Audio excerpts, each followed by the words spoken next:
আসসালামু আলাইকুম। আজকে আমি আপনার সাথে শেয়ার করব খুদের ভাত, যেটাকে কিনা অনেকে বোয়াও বলে থাকে।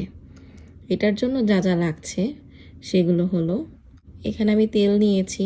তেল এখানে 3 টেবিল চামচ আছে। এর মধ্যে আমি দিয়ে দিচ্ছি 2টো তেজপাতা, 3টা এলাচ আর 2টো দারচিনি। এরপর আমি এর মধ্যে দিয়ে দিচ্ছি কুচি করে রাখা একটা পেঁয়াজ। মিডিয়াম সাইজের পেঁয়াজটা আছে। এখন আমি পেঁয়াজটাকে হালকা বাদামি করে ভেজে নেব। তো ফিরে আসছি বাদামি হওয়ার পর। পেঁয়াজটা এখন দেখতেই পাচ্ছেন হালকা বাদামি হয়ে গেছে। এখন আমি এর মধ্যে দিয়ে দিচ্ছি যে চালটা, খুদের যে চালটা, সেটাকে আমি ভালো করে ধুয়ে শুকিয়ে নিয়েছিলাম ছাঁকনির মধ্যে। এখন আমি এটা পুরোটাই এর মধ্যে ঢেলে দিচ্ছি। দিয়ে এটাকে এখন নাড়াচাড়া করে 5 মিনিট আমি এটাকে একটু ভেজে নেব। ভেজে নেওয়ার ফলে হবে এটা একটু সুন্দর করে একটা গ্রান বের হবে, আর এটা এত ঝরঝরা হয়ে যাবে, এটার মধ্যে কোনো নরম ভাবটা থাকবে না রান্না হওয়ার পর। এর মধ্যে এখন আমি দিয়ে দিচ্ছি 8টার মতো কাঁচামরিচ। কাঁচামরিচ বেশি দিলে এটা একটু টেস্টটা ভালো হয়ে থাকে আর একটা ফ্লেভারও অ্যাড হয়ে যায়। এখন আমি দিয়ে দিচ্ছি লবণ। লবণ আপনারা পরিমাণ মতন দিয়ে দিবেন, আর পানি দেওয়ার পরেও চাইলে লবণটা আপনারা চেক করে আবার অ্যাডজাস্ট করে নিতে পারবেন। তো এখানে যে কাপটা দেখতে পাচ্ছেন, আমি এই কাপের 3 কাপ চাল নিয়েছি খুদের। তো এই কাপেরই আমি এখন 6 কাপ পানি দিয়ে দিচ্ছি। যদি আপনারা এই মাপ মতন দিয়ে দেন পানি, তাহলে আপনারা কোনো চিন্তা থাকবে না, এই চালটা সুন্দর মতো সিদ্ধ হয়ে আর ভাতটা নরম হবে না, সুন্দর ঝরঝরা হয়ে যাবে।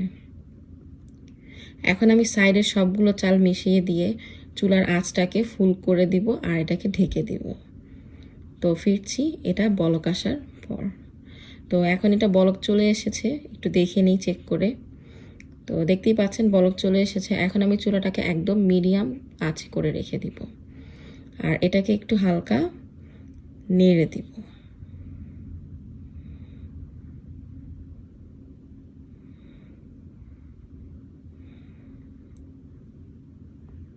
তো এই সময় আপনারা লবণ চাইলে চেক করে নিতে পারেন, আর যদি না করেন তাহলে আরেকটু পরেও চেক করতে পারবেন। তো এখন আমি আবার এটাকে ঢেকে দিচ্ছি, 5 মিনিট পর আবার এটাকে চেক করব। তো দেখতেই পাচ্ছেন 5 মিনিট পর এখন এটা একদম পানিটা মাখা মাখা হয়ে গেছে। তো আমি সাধারণত এই টাইমে লবণ চেক করি। তো এখন আমি লবণ টবণ চেক করব যে আর কোনো প্রয়োজন আছে নাকি। চেক করে যদি প্রয়োজন পড়ে তাহলে আমি অ্যাডজাস্ট করে দিব। তো আমার প্রয়োজন নেই, যার কারণে আমি দিচ্ছি না। তো এখন আবার এটাকে ঢাকনি দিয়ে ঢেকে অপেক্ষা করব আরও 5 মিনিট। তো আরও 5 মিনিট হয়ে গেছে, দেখতেই পাচ্ছেন এখন এটা একদম শুকিয়ে গেছে। এখন আমি এটা আলতো হাতে একটু নেড়ে দিব। এখন এটাতে হালকা হালকা একটু ভিজা ভাব হলেও এটা যখন আমি চুলাটা অফ করে দিব 5 মিনিট পর, দেখবেন এটা একদম ঝরঝরা হয়ে যাবে, কোনোটার সাথে কোনোটা লেগে থাকবে না।